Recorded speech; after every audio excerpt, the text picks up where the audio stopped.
রাগ করে আমি নিজের ক্ষতি ছাড়া অন্যের ক্ষতি কোনোদিনও করিনি। সবাইকে আমার আপন ভাবি, কিন্তু আজও আমি কারো আপন হতে পারিনি। একটা মেয়ে সব সময় হেরে যায় বাস্তবতার কাছে, কখনো তার প্রিয় মানুষটার কাছে, কখনো তার পরিবারের কাছে।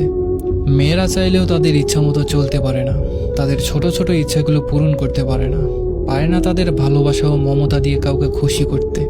মেয়ে মানেই তুমি বাবার বাড়ির বোঝা আর শ্বশুর বাড়ির কাজের জীবন্ত মেশিন।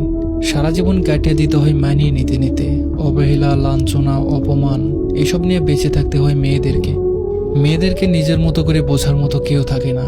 আসলে মেয়েদেরকে সবাই নিজের সুবিধা মতো ব্যবহার করে যায়।